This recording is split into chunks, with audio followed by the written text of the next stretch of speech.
Alright guys, I was mentioning the other day in the Tuesday chat that I found the ultimate way to kind of cheat your way through making harmonies and melodies and whatnot, even if you have the slightest fucking clue as to any type of music theory, and if you are too lazy to study the circle of fifths, which I highly suggest that you do because it will benefit your sound and your music creation, production dramatically. I mean, it's huge. Just learn that, and it's quite simple. Maybe take a few hours to get your head around it, but definitely check it out. Anyways, what you're looking at here on my screen is just a small chord progression that I put down using this new method. Now, it's not like I created this method, and I don't want to take credit for it, but I was looking through some YouTube videos and found this guy here. This guy, I'm not exactly sure what his name is, but here's his website. This is what it looks like, and here is the URL, and I will put that URL in the description below just so you can link to it later on if you want to. But he's actually taken the time to create a circle of fifths chord resource for Ableton Live. Now, he does have a video explaining how to use this, but for some reason it seems like it's sped up. I don't know. But after I watched it, I was looking at this video, and I thought, well, that's really cool that this guy, made this, but why in the fuck would I want to have all those tracks filled up in my, in my session view? Why would I want all those in every track that I have, just so I have a resource, I could just write something on paper. Well, I downloaded it anyways, tried it out, and it actually works pretty well. And I'll show you how I use it, and then I'll show you how, after you see how I use it, it probably should be pretty much the way that you should use it too if you're using Ableton. And you'll then see that it actually is pretty cool.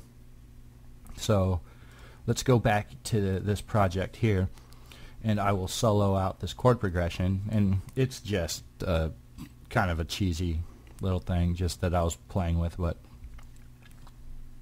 have a listen for yourself, and then I'll go into explaining this just a little bit more.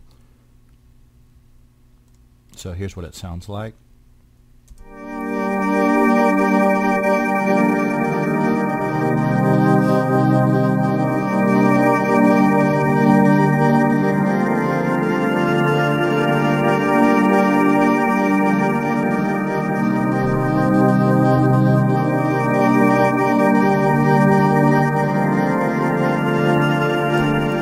Now, I actually went a little bit further and then added, just, messing around, added a silent here, and I just copied this MIDI clip down and then arpeggiated this guy here. So if I play those together, this is what it sounds like.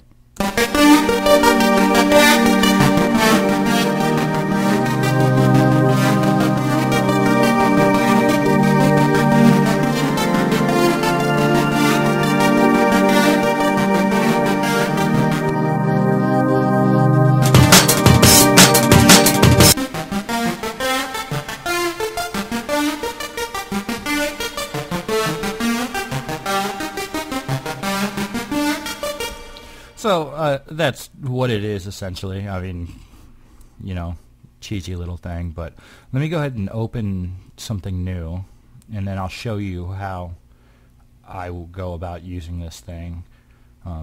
Quite handy. So do I want to save this? No. Alright, so here we are in a new session, and basically I'll just, let me see if I can get this to work the way I want to. So anyways, I'm going to switch over to session view here, and keep in mind that I came to this website already, and I downloaded the pack, which is right here, and then I unzipped it, and I put it in my Ableton folder, but you could stick it anywhere. And basically all it is, it's an ALS file. So that being said, I have it. So now what I want to do is just come over here to my browser, and I will navigate to where I have, let me see, watch, I probably, okay, Tony'sChords.als. I kept it right in the library folder, so it's not hidden too well. But if I were to open this, this is what you get.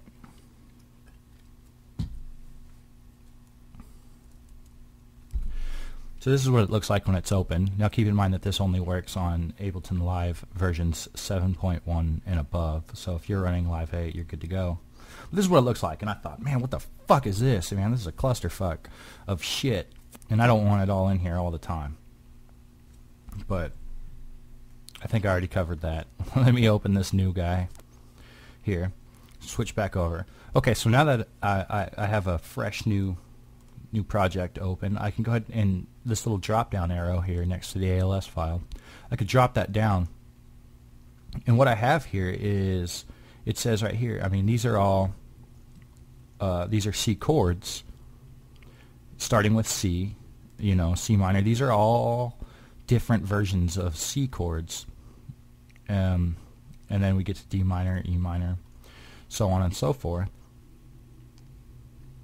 Now these are all within the circle of fifths. So basically, like if I wanted to do something with D major, which I very rarely work in a major scale, but for the sake of example, let's do it. I can click, shift and click these chords here that I want, and then just drag them over into here, into a new track here. Now, if I assign, and it opens a new MIDI track and then puts all these into the same track, of course.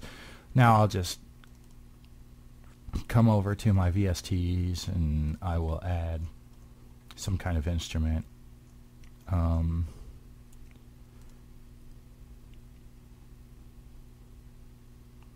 Let's go with this guy, Tyrell. Shoot, he was a free guy from UHE. And let's just open a preset here. Let me see if we got a pad or something, or organ. Let's see, huh?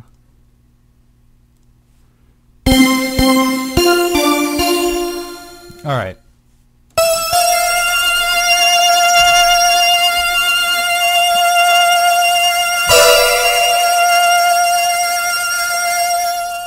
Wow, that likes to sustain, doesn't it? Oh my God. All right. So if I open each of these, you can see it's just a chord. Each chord is a bar long. Now, if you were to set your quantization to an eighth, or whatever it is that you want, what you can do is Control is to map these. Map each of these to a key on your MIDI keyboard, and I'm just going to go up the C major scale, each white key.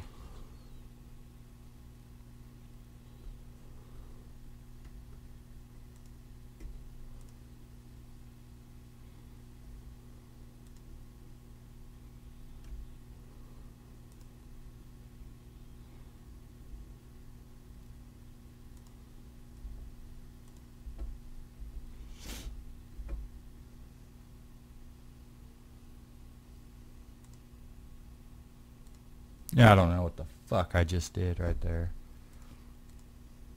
Oh my God. I'm going to delete all this mapping and start over. And you get to watch it all because I'm too lazy to pause it. Because that's how I do it. Alright. What the hell? I'm trying to reach over here and talk and everything at the same time. I'm just going to map right here.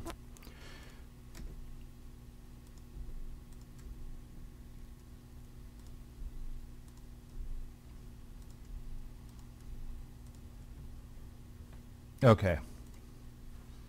There we go. Now theoretically, with these mapped to just a key on my MIDI controller, oh.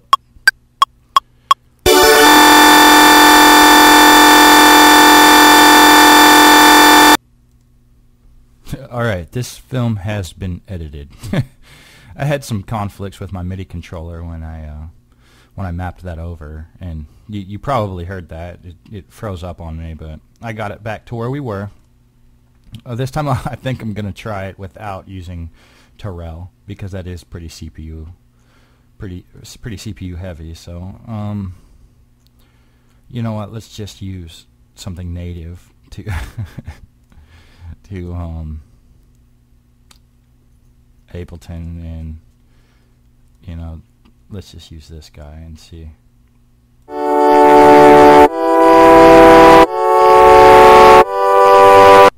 Alright, so I'm going to pause the video again, and then I'm going to pause the video again, and then I'm going to remap it, and we'll see if it does anything crazy before I start again. So hold on. Alright, watch John get fucked over by Ableton again. Another re-edit, just because it did the same thing. I don't know what happened, what's going on with that, but fuck it. We will continue on doing it the same way that I did the last one before I did the mappings to my MIDI controller. But the last project file that I showed you with that pad and everything, I actually did in this manner, so we'll just pick up from there. Anyways, now that you have each of these in there, let me pick again something.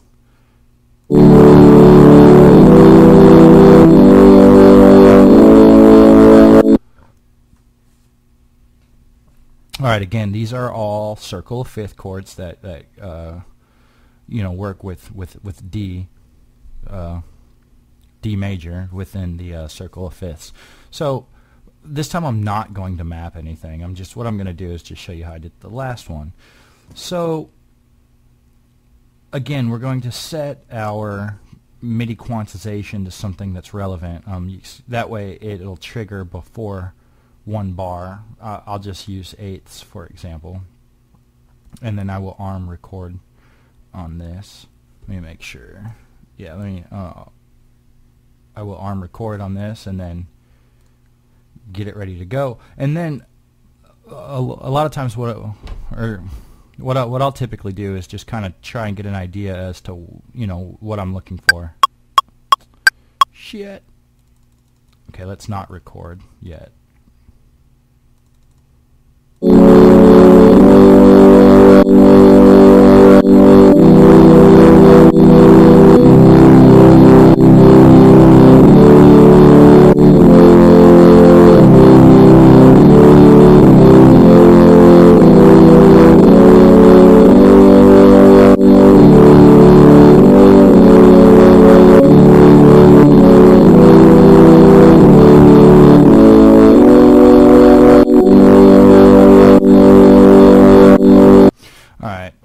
We'll just go and we'll wing it from here, just so I can get this over with. So let's on record here, and then let's get going, and we'll.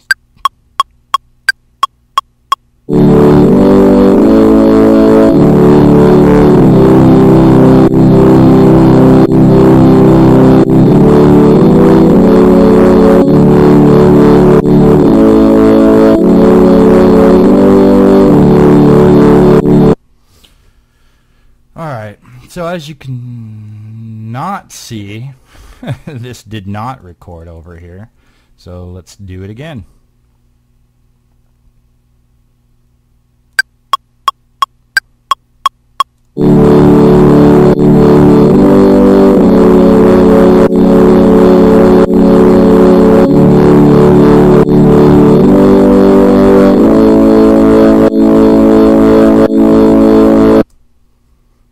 This time it worked, and as you can see, when it records, it actually will keep, the different colors. It'll match the color, and then let you know what your chords are here. So that's actually pretty sweet. Let's condense this down to an 8-bar loop, and then we can go in and edit this as we see fit.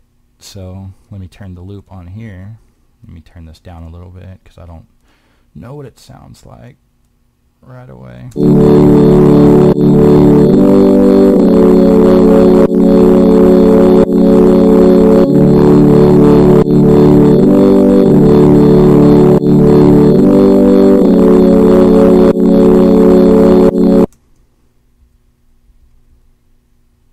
I want that A back, so I Control Z. And we'll just move this guy.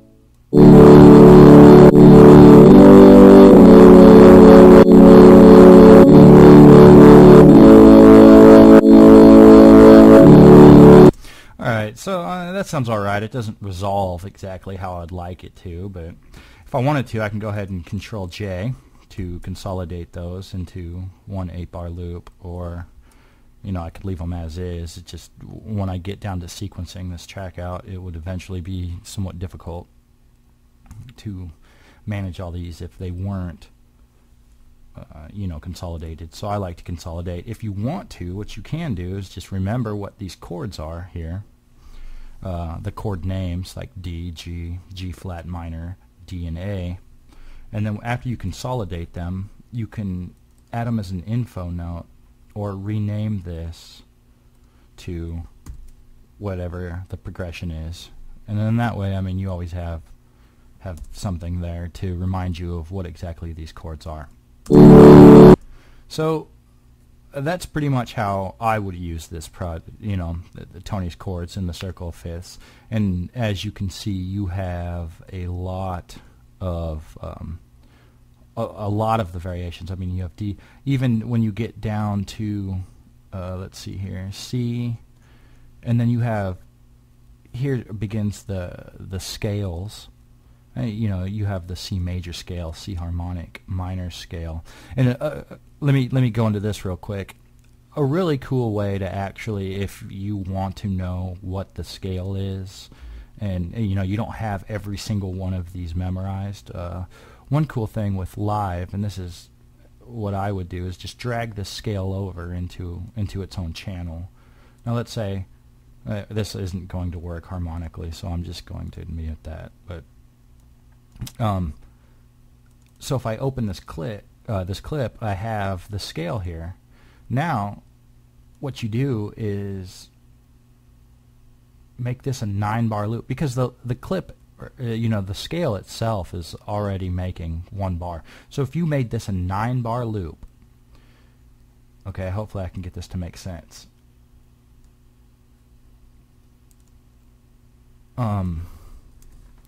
If you made it a 9-bar loop,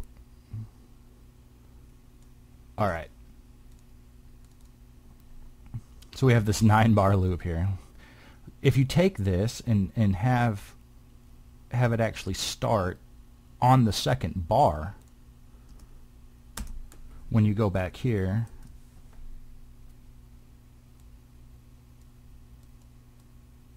you have your 8 bars. Well, actually, this is 7 bars. I screwed this one up too. Fuck it. But you actually have an 8-bar clip here. Because if you were to extend this out, because you're not actually using this, these are just there for reference. It's kind of like a little ghost channel thing that I found handy. Now, if you do this, if you copy these and then hold Control and then copy these down an octave. Well, let me just do this. Highlight all of these, Shift, and then the down, or hit the down arrow once. Oh, son of a bitch.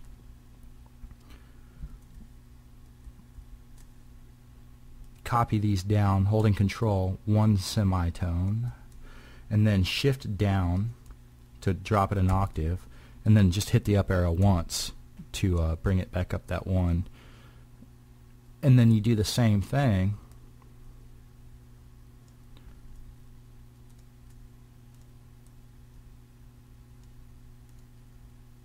you bastard. Let me delete this guy. It's the same note. We don't need him.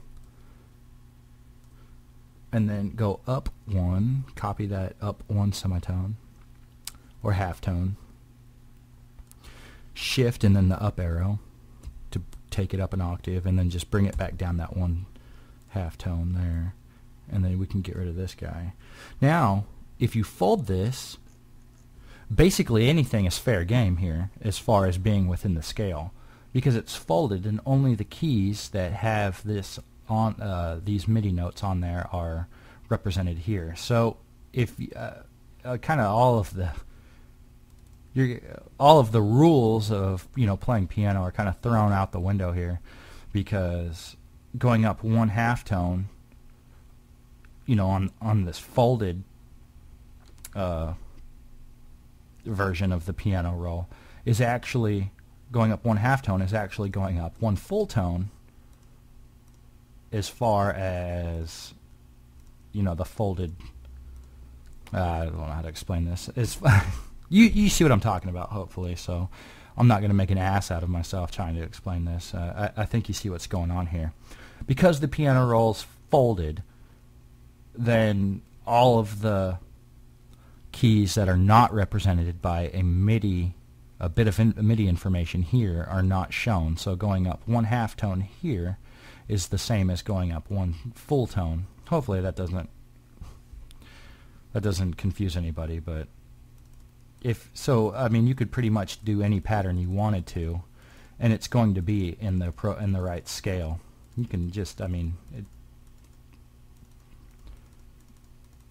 all of these. So now all of these notes, and since we copied these up an octave and down an octave, that's a 3-octave spread right there of good quality C minor scale notes that we can use in our productions. So that's just something that kind of a cool little bit of information. Hopefully you guys take it and can put it to some use. I know I have found that it is quite useful, and